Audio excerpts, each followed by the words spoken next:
Yes, and there we are again with a new episode of Dance Gems, a podcast that talks about all kind of aspects of dance, but always with a different perspective. Today we're going to talk about mental coaching in dance, and I would never do that without my good friend, buddy, and colleague Ton Greten. Ton, are you there? Yes, yes, Sean, I'm there. Yes. Okay, good. It was a little bit of an abrupt stop of the music today, but Yeah, okay, yeah. yeah. Well, that happens Welcome, sometimes. everybody. Welcome, welcome. Yes, I mean, a thing that we talk about a lot, but we actually never did an episode on it, is mental coaching and dance. Probably we cannot do it in one episode, but we'll try. Yeah, it's so wide, and you could each subject in the mental coaching. You could do a podcast about that. Yes, well, yes, definitely, definitely. Well, not saying that we're going to do that, but we'll probably bring it back. As with all things, in all kinds of, in different perspective, right? Yes. So, mental coaching in dance. You know, Don. Some people call me a mental coach. Not sure why, but they do. I'm actually a mental coach, but I don't call myself a mental coach. Actually, I don't. I'm an author, a choreographer, a teacher, a dance teacher, and a teacher. And I use also coaching um, techniques, you could say. But because I'm working in my method, it's already a mental uh, issue where you work with in the theory and body and mind. You cannot split from each other, but still mental coaching. I know people call you a mental coach, Sean, um, but how you call yourself then, Oh, Sean? in dance, I'm just a dance teacher or a dance coach, and I choreograph, of course, as you know. And you and I both are researchers. But there is a different thing here going on, I guess. I think as coaches, you always do mental aspects when you teach and when you coach someone, and but there is a distinction between someone who made that more or less their speciality. Mm. So okay, then you can have the title mental coaching. I came into the dance world more or less as a mental coach. Um, so I think that's where it's coming from. At some point in time, it became a little bit more of a popular title, I guess. And I do a lot of coaching with people who went through traumatic experiences. So I bring that experience into dance as well. So yeah, you could say that maybe I specialize myself in mental coaching. But if I work with couples or with other dancers on the floor or with a team on the floor, I always say I'm a dance teacher. So everything that I do on a mental level, if I don't see any differences in how you dance, you know, then what's the point? It needs to have, as a dance teacher, I work as a life coach. I hope to see differences in the way how people live, so to speak, right? So a mental coach is just one of the components that we need to be as dance teachers. And it's perfectly fine to once in a while hire a specialist in a certain field, whether that's choreography, whether that's maybe body mechanics. There could be whether it's a nutritionist. That's perfectly fine. I think in our world, in the world that I know the best is the ballroom dance world and some other dance worlds maybe, but mostly the ballroom dance world I know the best. And a lot of teachers think that they have to do everything. What's even worse is they think that they know everything. Yeah, and I Correct. think it's coming from the fact that they are afraid to share. So I mean, it's my couple, and you hear that very often, right? This is my couple, and you and I never think that way. You and I never think that is. Sometimes we maybe say it as a word, it's my couple, but we never mean that we claim that couple. It's weird. So if I come in as a mental coach, very often people feel very threatened because Mhm. yeah, I say things that motivate people, that make them look from a different perspective, and they feel often very threatened. Not the couples who made a choice to make dance their life. They start to Mhm. see that they do different components. So that's a little bit. I always thought that's a little bit of a weird thing. And in other sports, you have a nutritionist, you have someone who knows a little bit more about, maybe body mechanics. In dancing, we ballroom dancing. I cannot speak for all other dance worlds, but I see it. I see it a lot. Uh, so, but as a normal dance teacher, you always know something about. You should know something about mental coaching. In fact, end of this year, I'm going to teach two other teachers in a large congress. You will be there too, Tom, by the way, to to help them, give them tools and skills so that they can help their students with mental skills as well. And then next month, I'll do that for a smaller group as well. And that makes a lot of sense to me, to hire a specialist. And then, like you teach sometimes people how to make choreographies or, you know. Yeah. Uh, Actually, you give people ideas, Hmm. and if they want to work with these ideas, they can learn something from it. Yeah. If they just get the idea and is doing nothing with it, then nothing will also happen then at that moment. Quite logical with all. It for me seems to be very logical. But the mental coach, many things come. You can see that mental coaching you could be used by the mental conditioning. It's not only the body physical conditioning, but also the mental conditioning. Um, you see it by a tennis player, Djokovic. Um, he worked a lot with a mental approach. This is why he wins so many Grand Slams, and also his nutrition, etc. All the small points. He is quite prepared. And in our dance world, in the ballroom Latin, but also in other dance worlds, I see similar things. People dance in the company, but they are totally not happy with the situation. But also, they don't speak about this situation with somebody. And if you would have a mental coach with it, um, you could approach it differently when you are not so happy in that company or in the ballroom Latin world or in the salsa world when you dance with two people from a different gender. You have different thoughts, different opinions about it, and sometimes it could occur problems inside the partnership. And if you then have a mental coaching, they could help you both to find a way how you can work together. So, but the first point I would say a mental conditioning. That's very.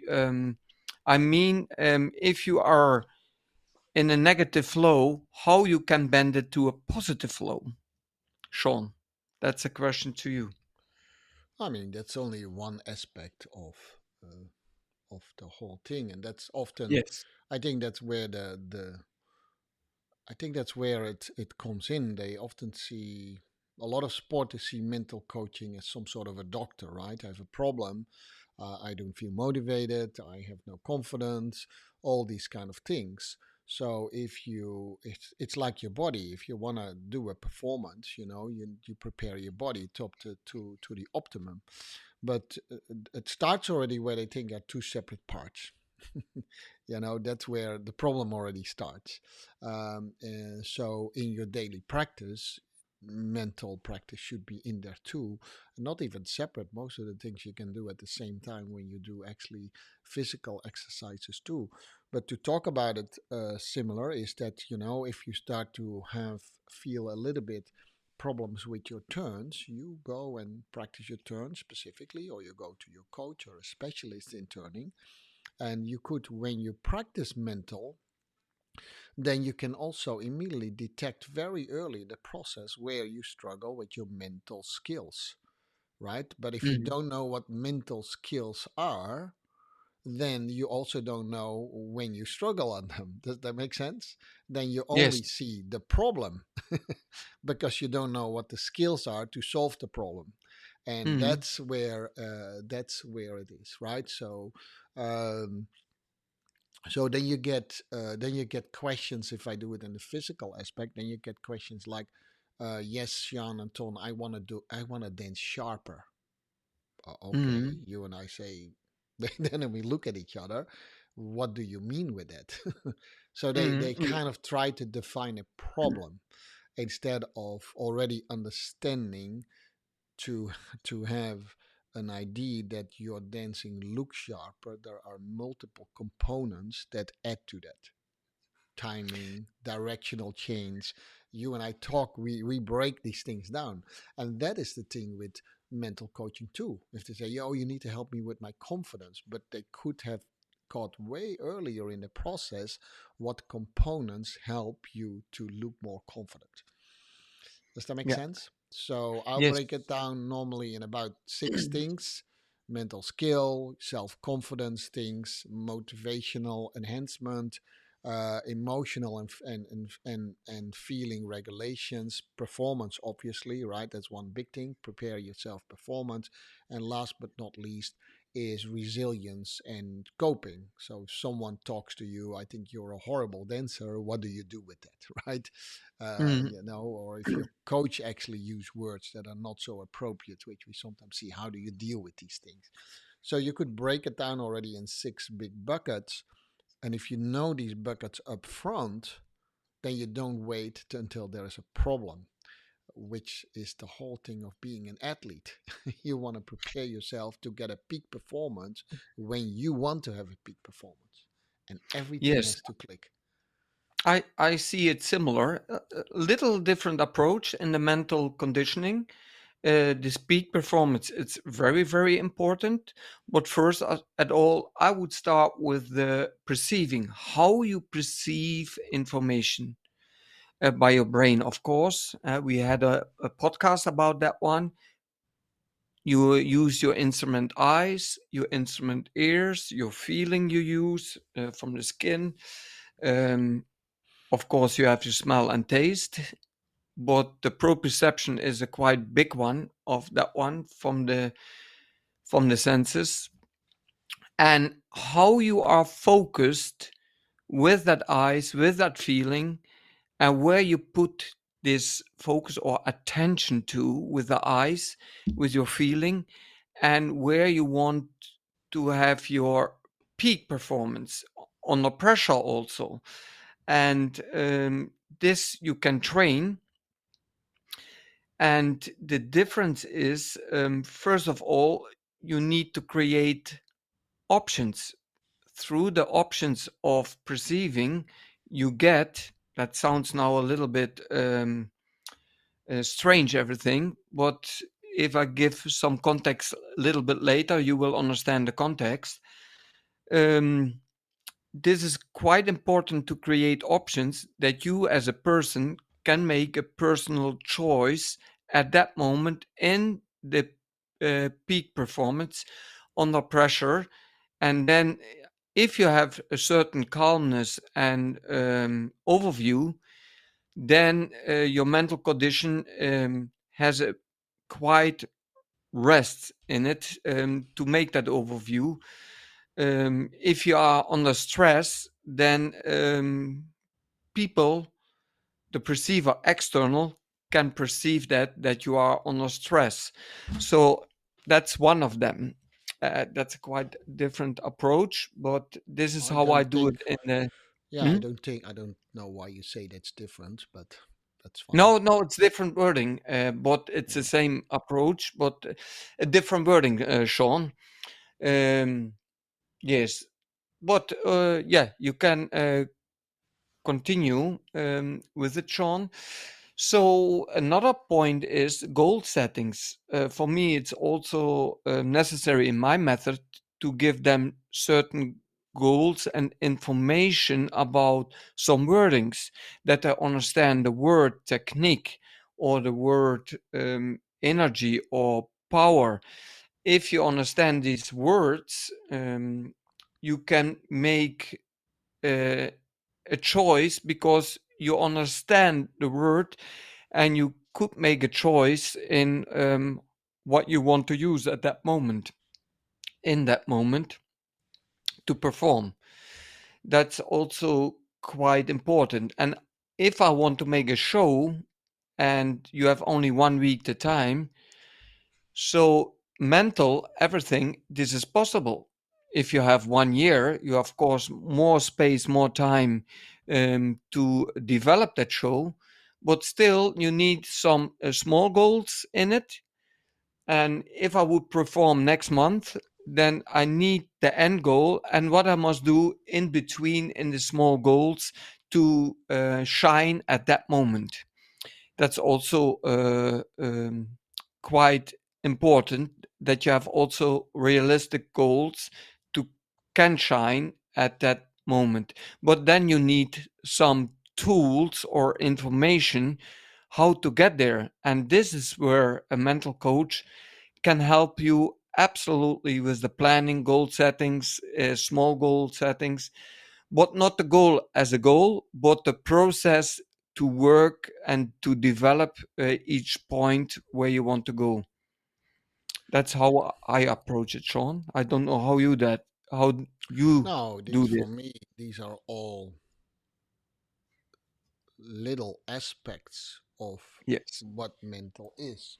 And if Yeah. you want to see that as a whole, then you need to bring it first into bigger categories. Goal setting Yes. is often Correct. if your normal coach does not know anything about goal setting, your mental coach cannot solve that, right? Your mental Yeah. coach can help Correct. you to define the goal slightly different. So we Hmm. talk about, so a lot of people talk about SMART goals, and I used to do that, right? It needs to be significant, it needs to be measurable, it needs to be, you need to have all these goals achievable, it needs to be realistic, and it needs to be time bound. Yeah, that's Yes. what And they you use smart goals. But very quickly you start to see that that is actually you already come on a lot of mental aspects. So let me take one of them in the goal setting area is a lot of people say you need to say make a realistic goals. Now, first of all, we deal with artists most of the time. hmm You and I often deal with people who are, pretty good. They're top athletes, right? So what's realistic for one is not realistic for another. Um, correct. so you and I are typically motivated by if someone says it cannot be done, then I think, let me see if it can be done. So other people say, oh, if he says it cannot be done, then it cannot be done. So realistic, we did also a podcast on that, is a very subjective word. It literally, Absolutely, Sean. so therefore, Absolutely. I don't work so much with smart goals. I definitely don't work with goals that only talks about results. I work with goals that improve the process, and then the results comes out of it. Now, result is of course if you say hey, I have in 2 months I have a show. Okay, that's a point in time that you can do, and then you can say okay, that is then 2 months from now is 60 days. What do I have to do today to get to do 60 days? What Yes. people Yes. don't do in goal setting is they don't break these things down like you do in your book in all the components that you need to do to some extent at least to get to that point. It's talking about the lights on stage to the shoes that you put on to knowing whether the floor is slippery or not. Most of hmm the things Correct. that we do and are going to, you can actually find information if you do your best a little bit. Yeah, some people say, "Oh, I'm so surprised that the floor was slippery." Wow, yeah, they put the floor in just yesterday. Yeah. Yeah. Yeah. Mm. So a lot of people let themselves surprise by things that what you and I always call can influence. Yes, yes, and this is where we will make an episode also and simulate your conditions before. So Yeah. actually, it's how you prepare to that set date to come to a point. So actually, all details together makes the whole. Yeah. And as some people think, "Ah, that detail, how big the floor or how big the theater is, why?" But very important, if you simulate the floor already, Yeah. like the size, it helps you a lot. Of course. And Of yes, course. that's Yeah. my opinion. And for some people, I said you have to write to the organizer. You have 2 months now. Then I asked a month later, and how big is the floor? I don't Uh, know. I Yeah. don't know. I Yeah, can that's quite strange in my I opinion. Oh, 100%. I can show you if I can find it back, but I had a little notebook when I was competing, Tom. And from every competition, I wrote down size of the floor, temperature of the room, the lights, what the distance was from the dressing room to the floor. I wrote all these details down. So maybe I didn't know it the first time I went to that competition, but I made 100% sure that the second time that I would go there, that I would have all the information. So Yes, that's one thing. yes, and Sean, you do this because you want to feel yourself home and Oh not yeah, come for yeah. I want to surprises. I want to give myself the best opportunity to show my best performance, and if that Yes, then results in winning, that's great, right? It is not, yes, but that's the only thing we can do if you think about it. But mental coaching, in essence, comes down to the state of mind, right? That yes. in essence comes And the down state of mind is also the yes. state of your body. And the state of mind is all your state of that influence each other because with when you change your state of body, you change your state of mind, right? I used to always say that, change your mind, change almost everything. But so here it is, right? So it is just after the Dutch played the semi-final, and what surprised me, and I know, guys, you can all hate me because you're from the Netherlands, but so am I. But I see those people coming on they go into the stadium, they go onto the field, right? And they are incredibly blessed. Most of them are millionaires. They make their money to play 90 minutes the game that they love the most for other people. And if you look at their faces, I am utterly surprised that I think, man, is there no one who comes there and say, "Man, we're going to play against this game, and we play to another team that's one of the best in Europe as well, and we got to do this for 90 minutes to entertain other people." They look angry at each other. They want to be mean. They yell at each other. They are yelling at the arbiter. I said, I don't understand that at all, Tom. If you're a dancer, the first thing you need to do is understand that you're incredibly blessed that with your body you can do this. And And if you can you express yourself, yourself. you can Yeah. create whatever you want to create, and that's what you need to discover. Figure out what you want to create and create that. Who cares what someone else thinks? And that's it. Within the rules that you define for yourself, you want to do a ballroom competition, fine. Then understand the rules of the ballroom competition. But don't Mhm. complain about it because it's your choice. I mean, I'm a professional dancer. I feel like you, I feel blessed that I can Mhm. do this for a living. Why the Yes. why the angry faces though? I don't Yes. understand I that. don't know too, I Sean. was like almost like I'm not going to watch this anymore. Those people are freaking millionaires and they Yes. look at each other, they want to be mean to each other, and then they would probably say to you and me, you don't know anything about sports, and they have no clue what we achieved in our life. Yeah. Yeah. And Coming I coming back to that dance floor, Sean. same thing, Um, state of yes, mind.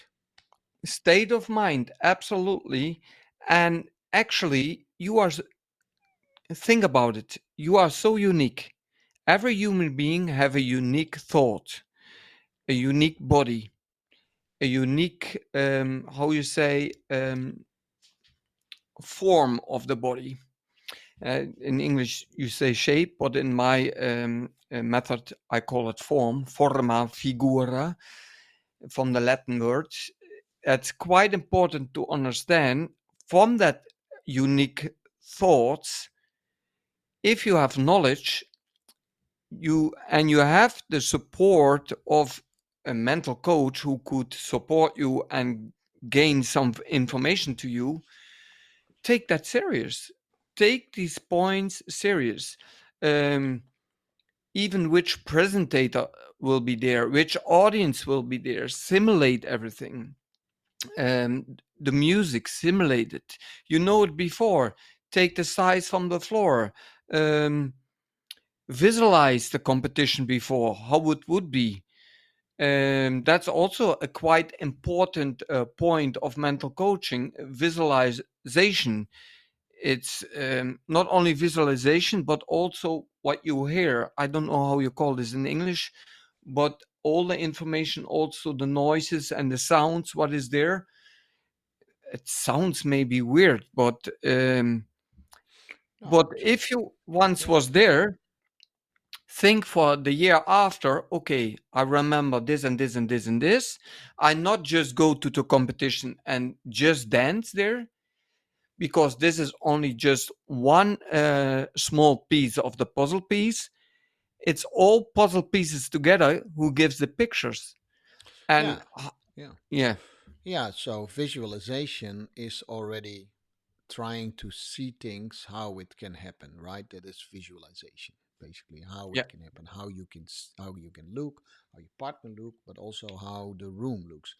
it's I'm a imaginary, Sean, eh? imaginary. Yeah, Visualization. well, Yeah. because most of us, well, all of us do visualization. Some people are a little bit more prone to think visually. I am a little bit more prone to, that's a smaller group, but I'm a little bit more prone to think in sounds. Doesn't mean that I'm a great musician at all, but I get also disturbed if the sounds are not correct. It disturbs me. And that has nothing to do whether you have more musicality or not. That is a skill. You know, people have mixed these things up. You can become an auditory person and have no clue about about music instruments at all.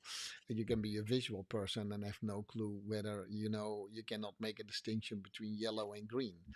So and then you also have other things, and so some people have a little bit more, they do it a little bit more through smell.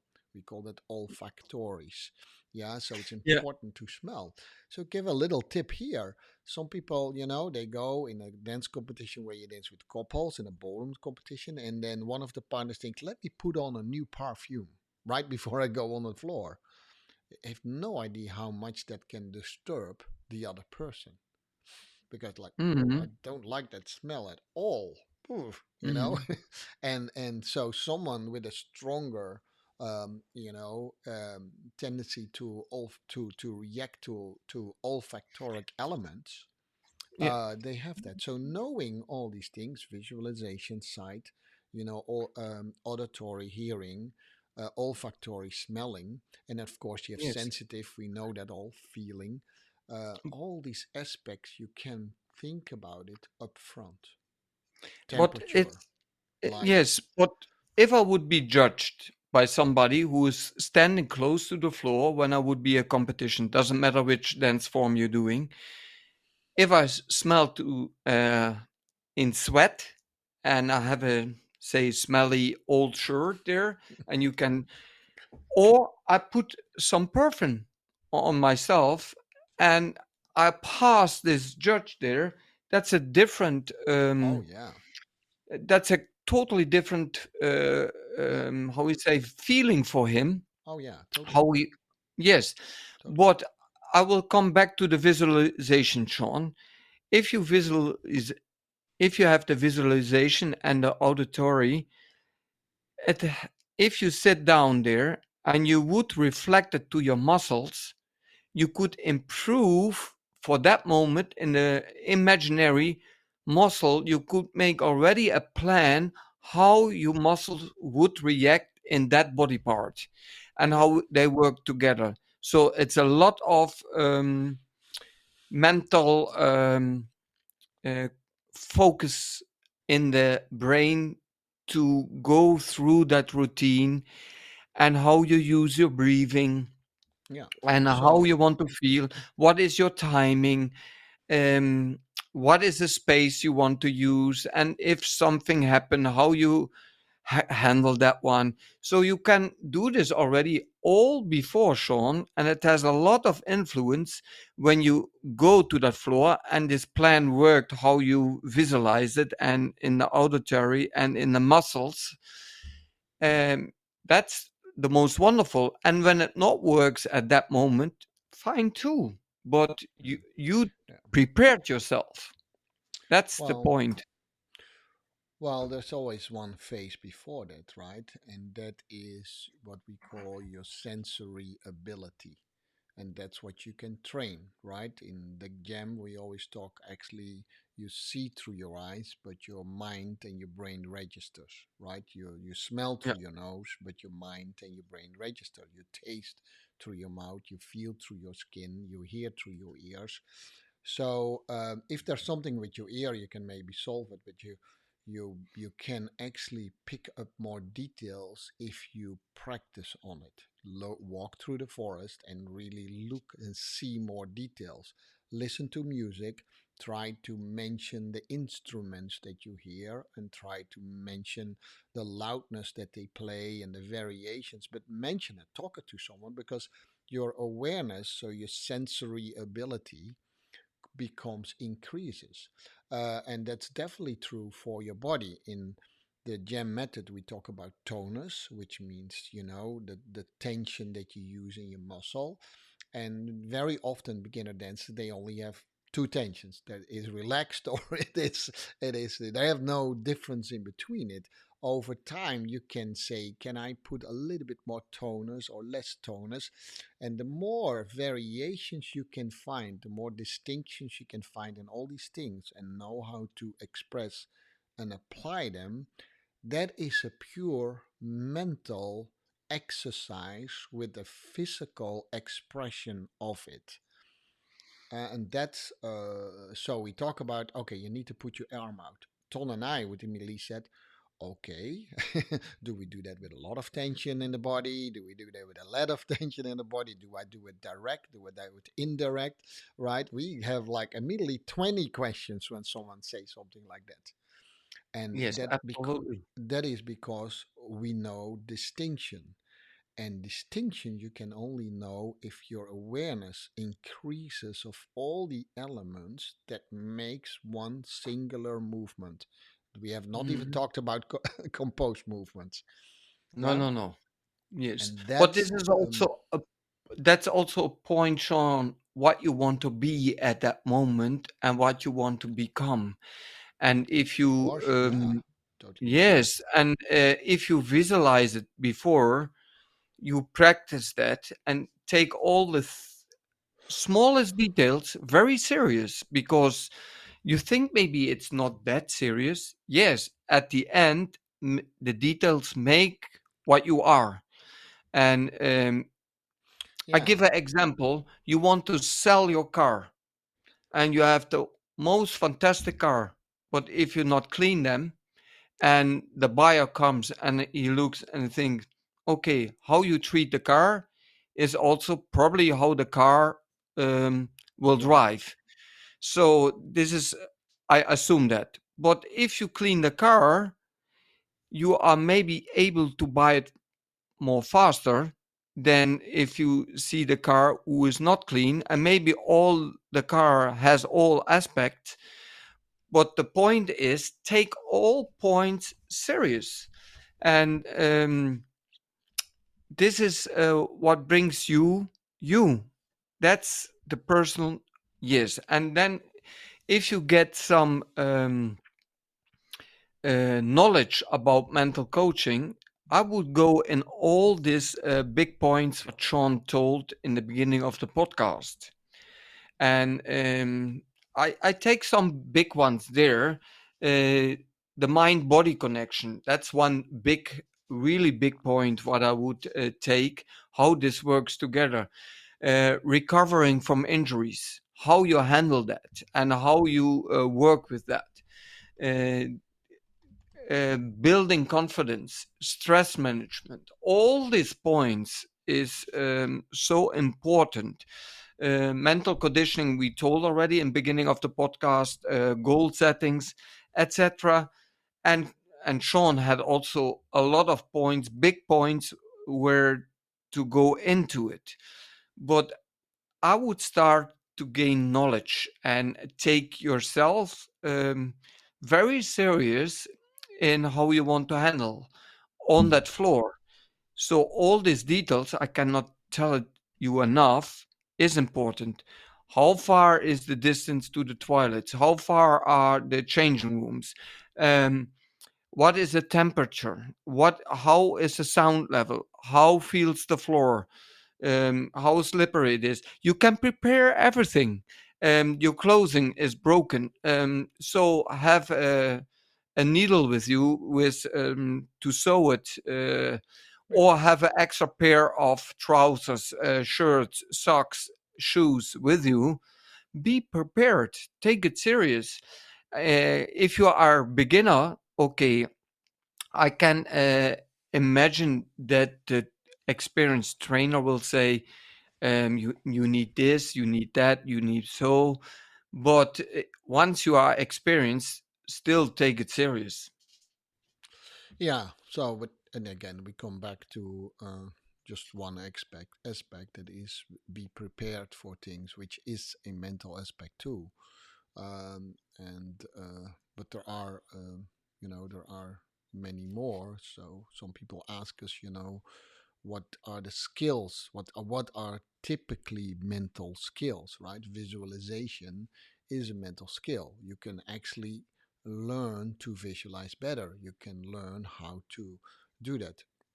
Ton and I talk often about proprioception because if you talk about visualization, Ton, in this case, especially for beginners dancers, what they see is not always what happens in the body. So Mm, if they visualize a movement, and let's take a very common use word in ballroom or Latin dancing is the figure eight, and so they visualize a figure eight but have no clue what body parts actually make that figure eight, so it looks always completely different. And for me as a mental coach to say people, you need to make a figure eight, that kind of, ooh, that makes me that makes me that is so to a result and not knowing the process to make a movement. mm, Yesterday I had a student and I asked her, if you move your hips, what typically does a dance teacher mean? And so, of course, she as a lot of beginner dancers do, she point to the wrong body part. And if mm, the dance teacher doesn't solve that, she would always visualize it from a wrong thing. So mm, I personally like to start from proprioception. Is what do you feel in your body in relationship to that? Because looking at things is also, Tom and I spend time in it.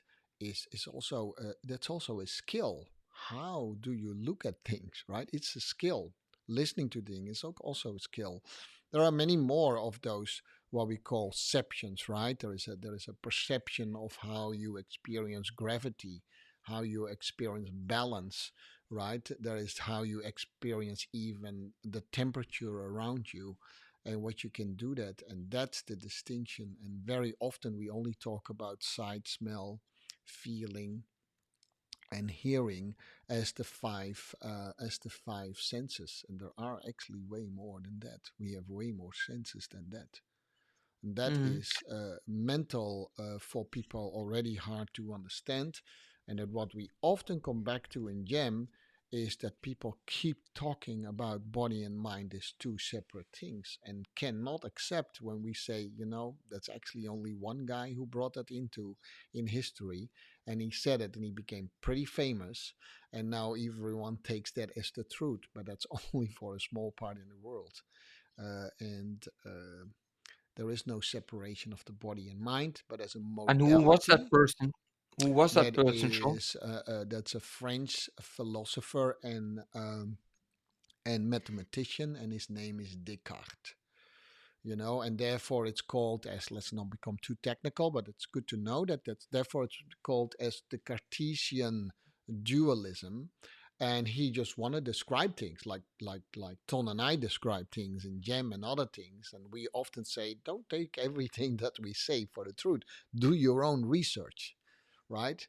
Do your own research, and we have so many tools nowadays that you can do your research with. It's not, if you never heard of proprioception and you think, oh yeah, guys, I know what it is. It's just, at least in psychology, most people call it already the sixth sense. It is, Hmm. and you can train it. We did a whole podcast about it. It's a mental thing to say, okay, I heard a new thing. I'm going to research that because two dense people that know something about it think it's an important thing. Let me find out if it's important. That's a mental attitude. Yes, but coming back to the to the visualization, I realized that we do the same in sports, in bicycling, in Formula One.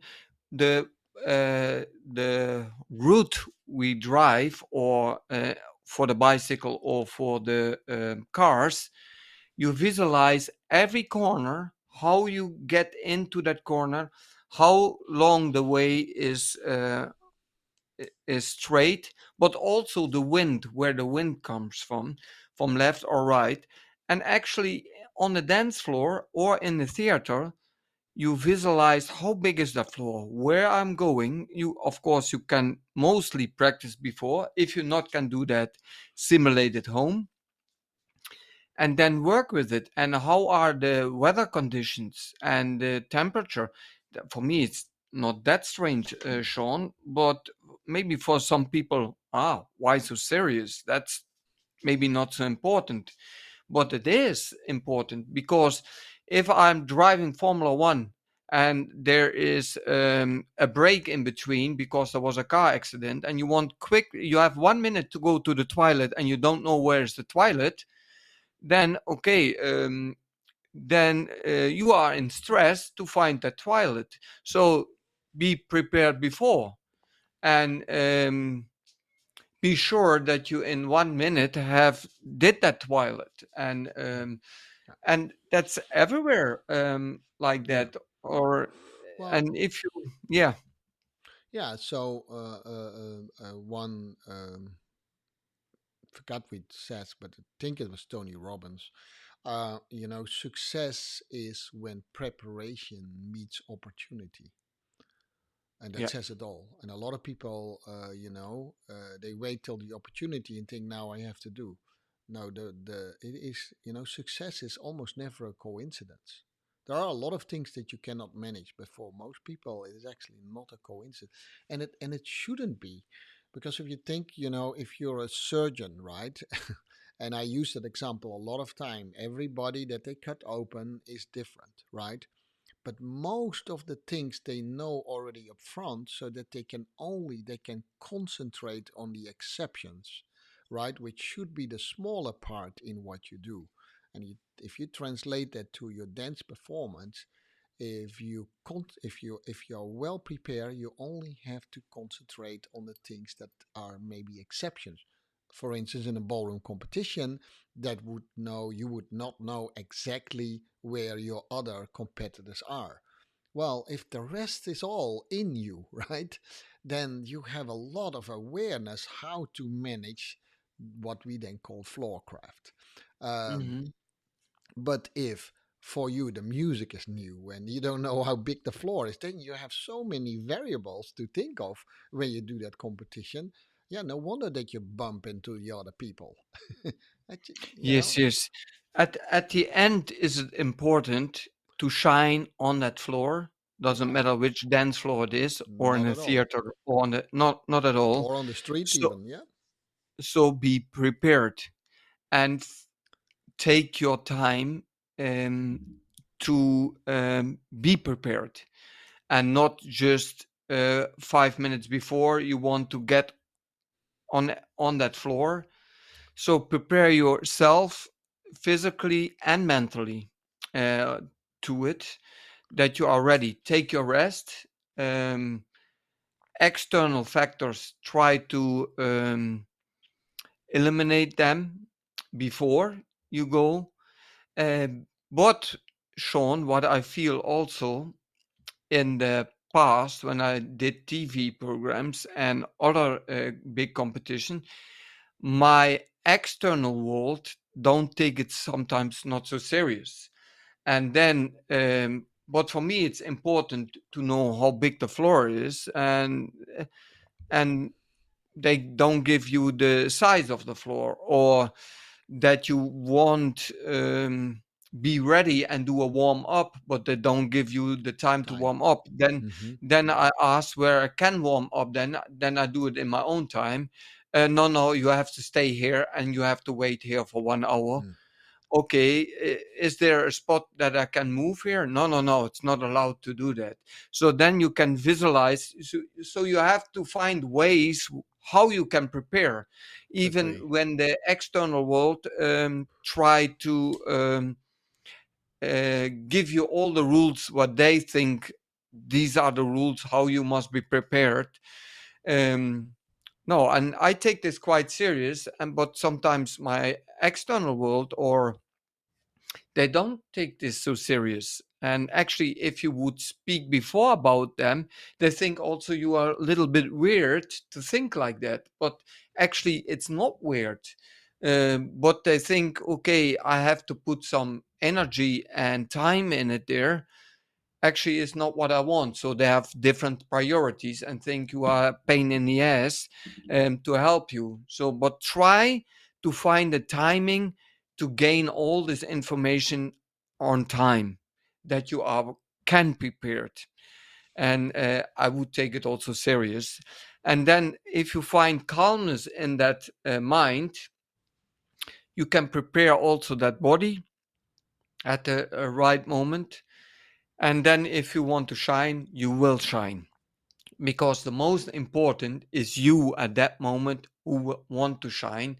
And the rest, in my opinion, is not that important, because this is why you are there, and this is why you have to look for all these small, maybe not for you important points, or for somebody else. I assume that, Sean, but I'm quite extreme in that one.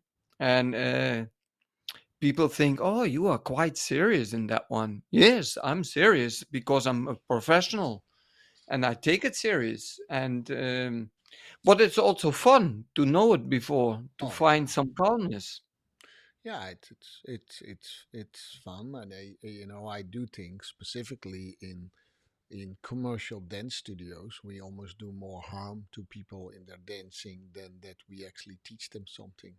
Because a lot Hmm. of studios, we want to put them in a mold, right? And then if I gave that example very often to you, when I just put on a random song or music piece and I say dance whatever you want, everyone is frozen. Hmm. Hmm. They cannot connect anymore just to listening and feel what's going to happen in them, right? And then I say, dancing is nothing more than make that a more conscious process.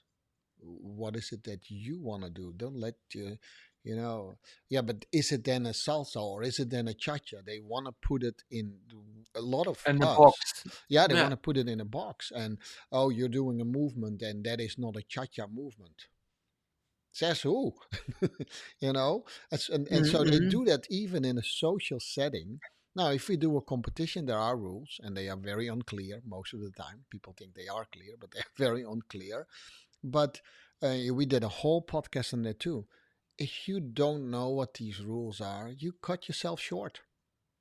Yes. You Be cut yourself prepared. short. Be prepared. Same thing. If you don't know where the front door is, then you ride up to the building and you park your car and then where is the front door? It's the same thing. Mm. Yeah. Everything that you can know, and then last time when we spoke about it, Tom, I said, you can make a list on a piece of paper and you put it in three categories. One is the things that I can 100% control myself. Then you come to a list. That's a pretty long list. What can I not 100% control, but I can influence it? And then you have hopefully another list that says, I have absolutely no control over it if it matters, right? So but you can still put then next to that, how can I react to it? I cannot Yes. control that it rains, but I can bring a raincoat. So how I Yeah. react to it. So you Or can umbrella. or an umbrella or leave earlier or whatever that is, right? The reaction to things that you cannot control is so you still have an impact on that. And if you make those three lists, right, that by itself is such an important a mental aspect. It calms you down so tremendously. Most people are nervous because they deal with too many unknowns. There are other reasons why you can be nervous too, by the way. But this thing you can almost take away completely. You Yes, Sean, what I not completely. understand, for me, it's quite obvious, Mm-hmm. but this information, but why dancers take this not so serious sometimes? Is this laziness? I assume that they have a responsibility to do that. Why they not read Yeah. the rules before? Um, Well, I know then the answer. then they ask me, and then I'm gonna look to the rules. It stands here, but the interpretation of the one who is checking the rules interpreted it differently, and he put also many subjective words to it. So I learn also them what are subjective words, what is assuming, what is the interpretation. If you know that, and you will look to the rules, you will also see that some rules are not that clear how it should be. No. And but if you not take the responsibility of gaining all this information before, for me is this obvious, but probably not, because all my students where I'm working with, they're quite amateurs and quite new. Of course, I can understand. I explain that to them, but they, through the experience, they build up and prepare them every time a little bit more. They improve that a little bit more to be um, responsible for that one. But still, I not understand that sometimes professional dancers they are not prepared enough, and But it's that quite says something strange. about their professionalism, right? Mm, I had the honor earlier this week to interview one of the top couples in the world in ballroom dancing. It was an absolute delight to hear how professional they were. yeah, in the Absolutely, Latin, in the the Latin. WDSF, in the Yeah. organization. It's Yes, for yes, yes. but could have been a ballet dancer. It was just Yeah. a couple of dancers, and but I've also met other people also on a professional level, and what really? So it's not like one of my. There was a little while when I smoked, Don, and I was working with a coach, and I could still keep up with all these people. And I said, "See, man, how well I am, and I smoke." He said, "It's not about how well you are with the smoking. It is how good you could be without the smoking. So it's not about how well you are when you don't prepare, you know. You should think about it how good you could have been if you do all the other things too. See, the measurement is wrong, Don. It Mm, starts in the mm, beginning, like you said, it's a mental conditioning and a physical decision conditioning. That's what it is. What is the state of mind you go into something? And I think your lesson should be, in my opinion, that you want to expand the choices that you can make and learn how to make those choices. That's what Jam is all about. It gives you more options, and you know now how to choose them, and you choose it yourself. That means in the end, it's always your own responsibility. And that makes you, that's an empowerment. And you see a lot of people going on the floor to please their coaches. Or you have to do this, you have Yeah. to do that, and they are machines. They might win the competition, but for Ton and me, it's almost like okay, it doesn't excite me at all. When you see that people make choices, you feel it, you can see it. They are in it, and it's all about. And as a beginner dancer, as an amateur, you might only have two choices. I move my left foot or my right foot. Okay. And then Ton and I explained, well, actually, you could only do 7 different steps. Okay, I didn't know that. Okay, now I have new choices, right? And then, so bit by bit, and the jam is an incredibly good method. Bit by bit. It's not about the information.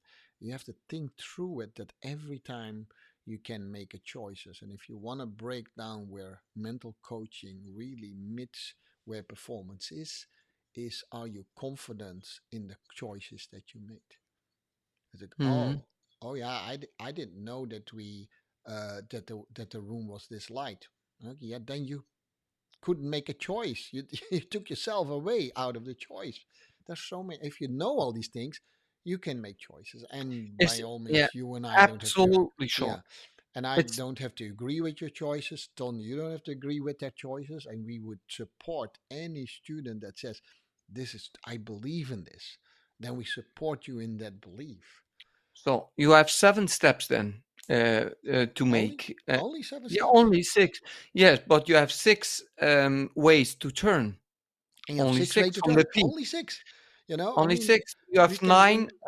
9 possibilities to do a jump, how you departure and how you arrive on Yeah, that on you on have these feet. So if you know and you have this information, why you not try to make from these options a choice, and that's it. then you can create something That's really it. unique.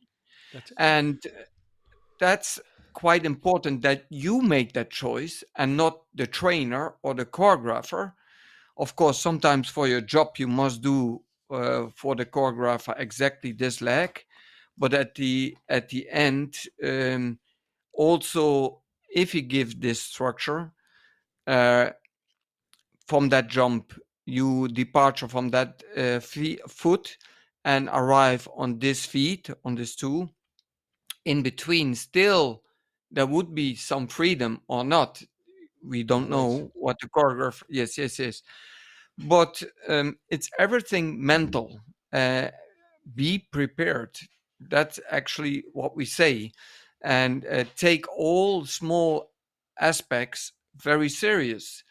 And of course, if you have many options, you have also it could be a challenge to make a choice, but Oh at yeah. the end, the choice what you will make, it's your choice.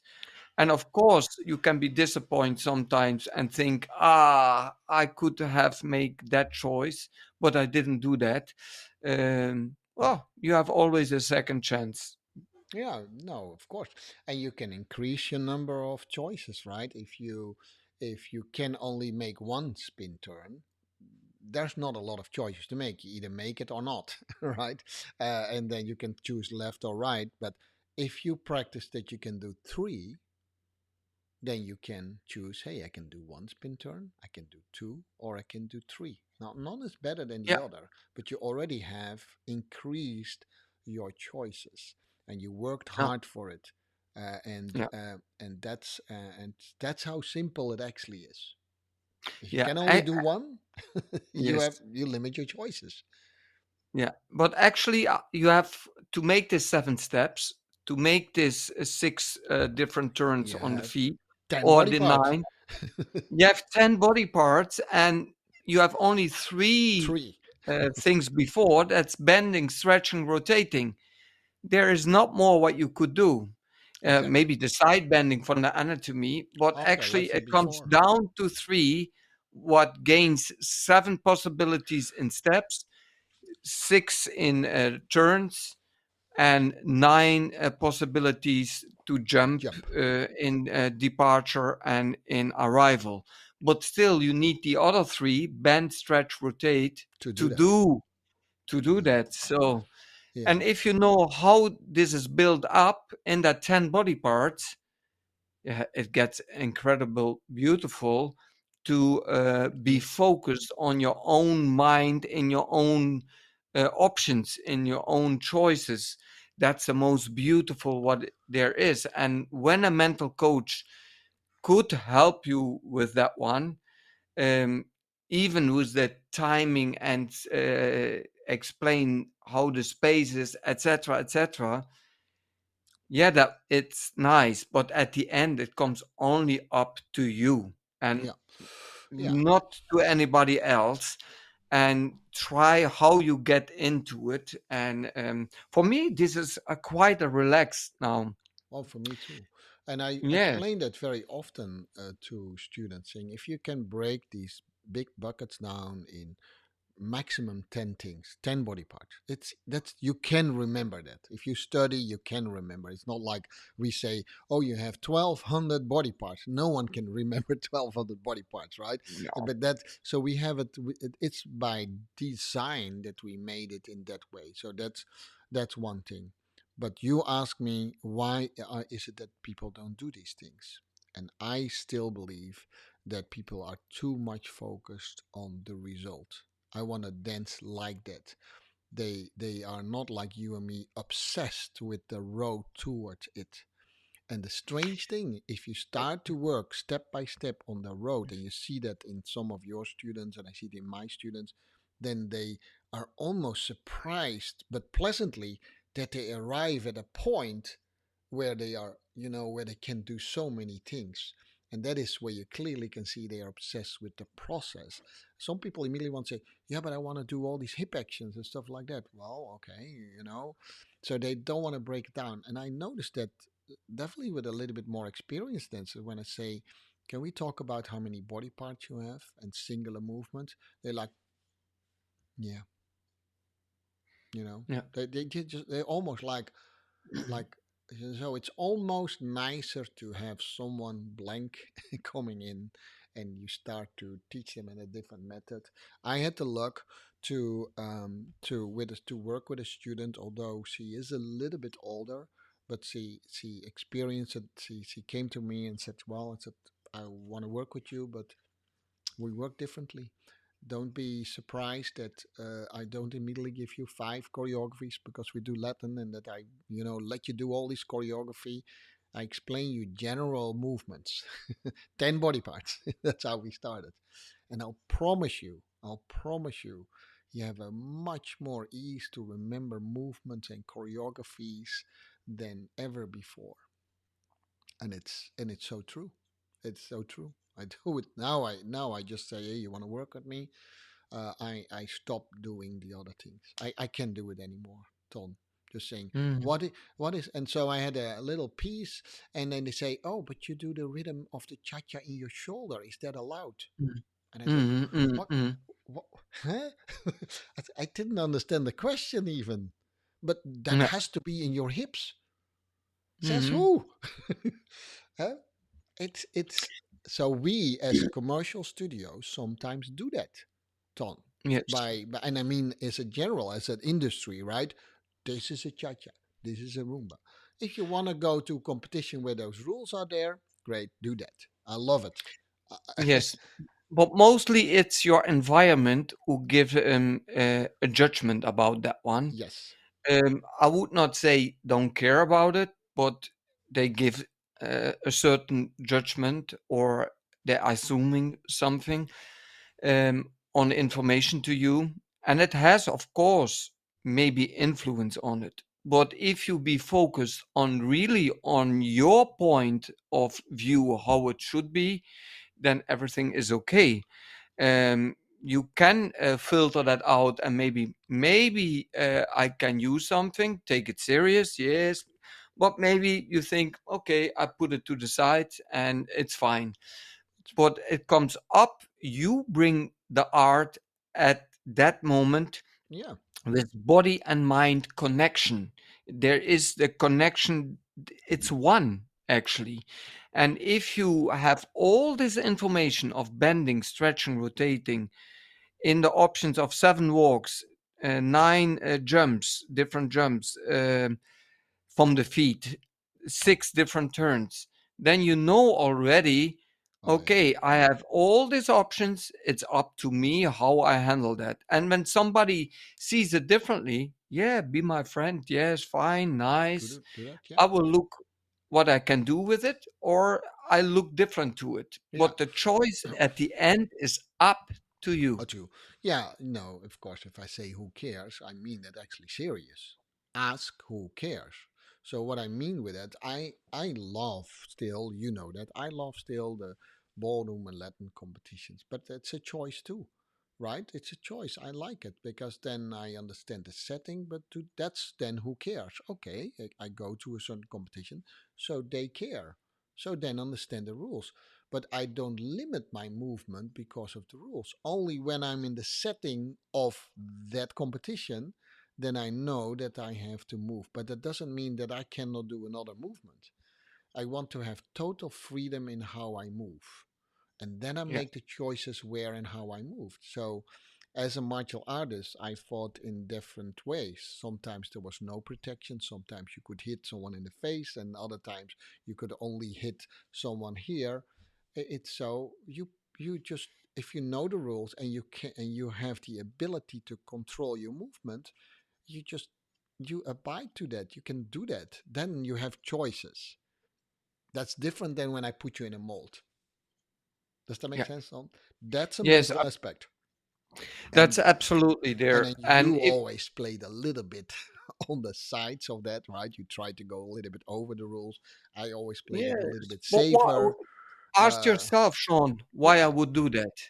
well, Why I would do I that. know, I understand. But when when we were younger, I was a little bit more like, oh gosh, people said you have to do it like this and you have to do it like that. I was in the beginning way more following and trying to do what others wanted me to do than and that could also even be an assumption that might not Yes, even have be true.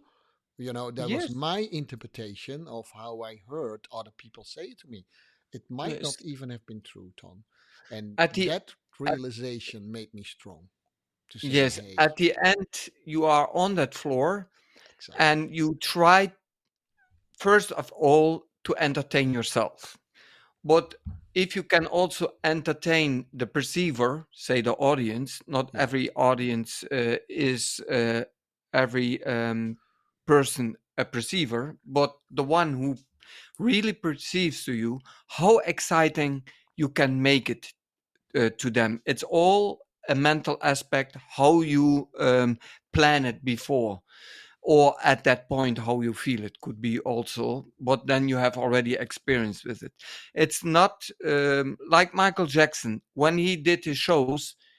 Sometimes he wait 2, 3, 4, 5, 6 minutes before he moved Moves. one finger. And everyone He was already like, yeah. Yes, and the people screaming, screaming, screaming when he would start. So he know how to make it exciting. But he was Michael Jackson, and people uh, want to see him. And actually, you could do exactly the same. Maybe you'd not get that applause in the beginning, but there comes a time when you get more sure that your decisions get more stronger and stronger, and you can wait and still let your aura, your body, your form, let it work to the audience. But you need to be strong in your decision and believe in that decision. If you not believe in your own decisions, people feel that. People, if they perceive you, they they have a certain sense for it that it's not real. So make it real, and then they think you are weird. Yes, when they think you are weird, it's like Madonna. She said, "Doesn't matter if they speak good or bad about me. Important is that they speak about me." Oh, that is so And true. yeah, Yeah, to and some extent, yeah. As long as you don't yes, hurt someone. and you are on that world once with one mind, with one body. So what you want to be and what you want to become depends on your decisions, on your background, on your believing, on your choices. This is what you are there. And if people can enjoy that or not enjoy that, both in a negative way, it's fine. But if you was there and you said, I was also there on that competition or in the performance or in a theater, and then somebody said, but I didn't see you. You was there? Yes, absolutely. I was in the front. Oh, I didn't. I didn't perceive you. That's I didn't see you, and this happened a lot, Sean. It's not that you are there to fill the floor. You are there to let the floor shine that you are there.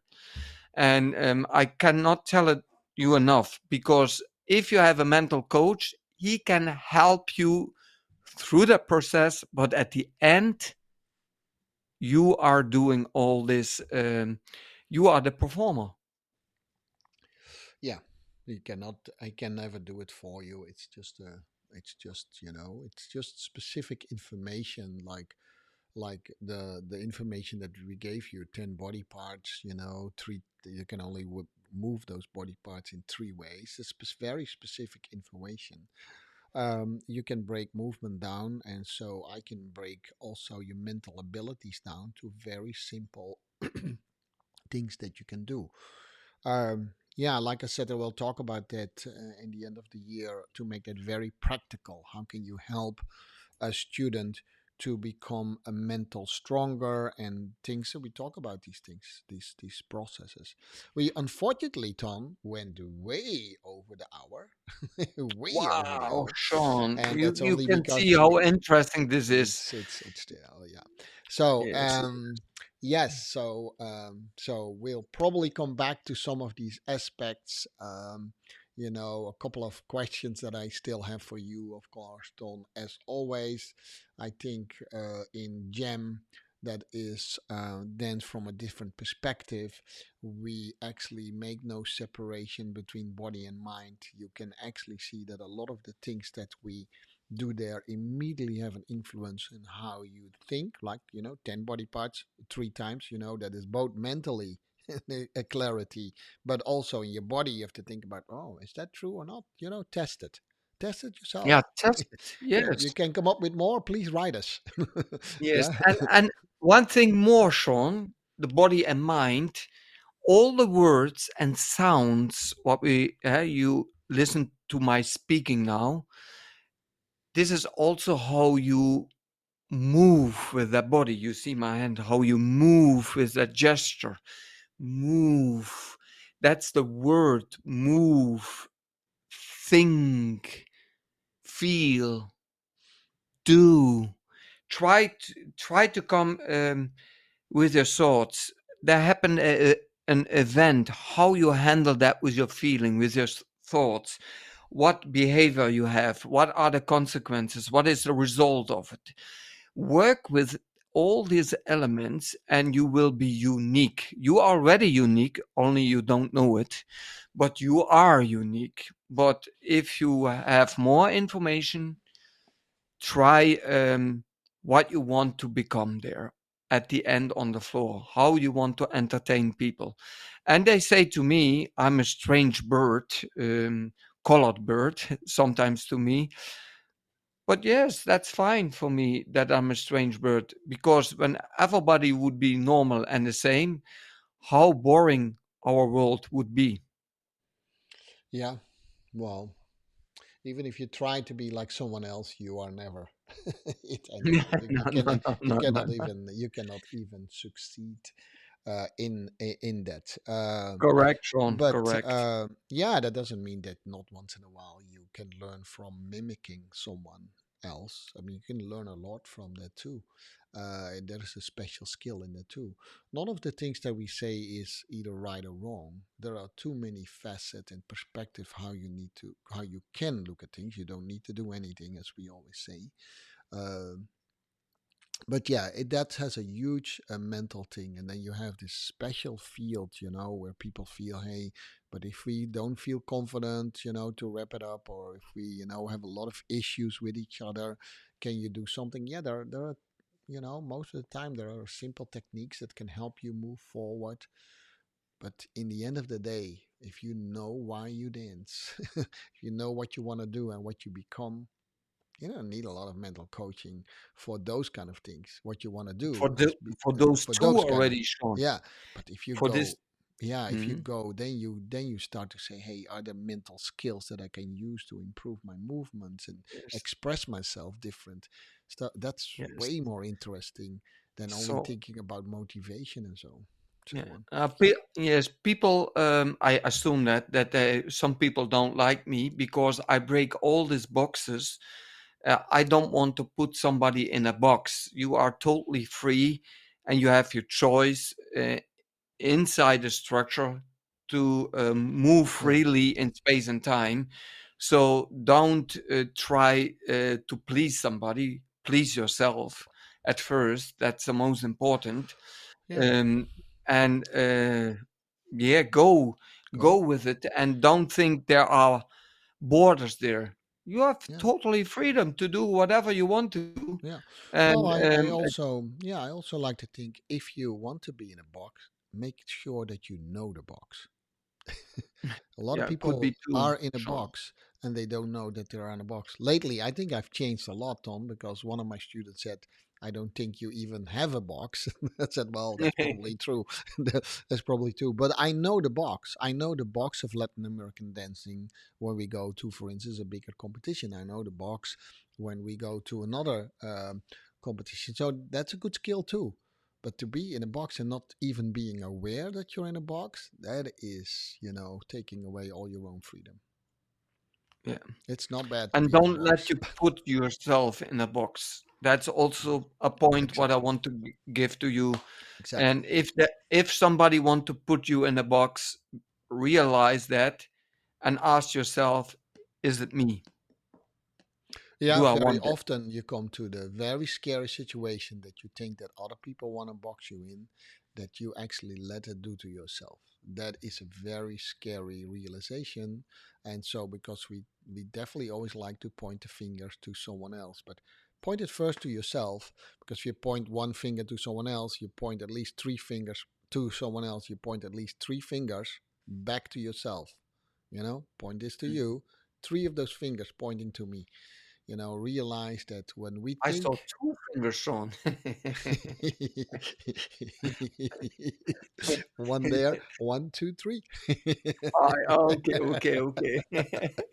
Okay, that was a little bit of a jam joke. Yeah, yeah, yes, yes. we have three bent and one Yeah, yeah, yes, yes. and one extend. All right, too much of this, guys. Thank you for listening to us, and Yes. we said a lot of things. I think it will be a fun fun episode to listen back. I hope it made a little bit of sense here and there. And thank you, Yes. Ton. It's always a pleasure to discuss and debate these things with you. Always get new insights when I listen to you, by the way. Mm. And Oh, nice to hear, Sean. yeah, always. And it stimulates the mind, and that's another mental thing, by the way. Stimulate your mind a lot. Yes. I cannot imagine that I said something new for you, what you didn't never heard before. So, but anyway, thank you for the compliment. Well, with that, our dear people, we say, see you hopefully back in our next episode of Dance Gems. We have too many topics to talk, so we always have a topic, and maybe one topic doesn't, speak so much to you, then hopefully the next one does. So, this was Ton and Jean, and we'll see you back next time. I'll quickly tell you where you can find us while I start the music and say already bye bye to you, Ton. Goodbye. Till next time. Till next time, let's start the music. There we go. Yes, so this was Mental Coaching and Dance with Dance Gems, another episode. And you can always and always find us on Spotify, Des Jams, sorry, not dot, but Des. And then Dance Des Jams on Apple. We are also on YouTube at Tom Greten /podcast or on our website www.jam.dance/podcast. And we nowadays also have a Facebook group. All right, that was it. And we'll see each other real soon. Bye bye. Goodbye. All right, Ton, dat was hij weer. Ja, dat was het weer, hè, Sean.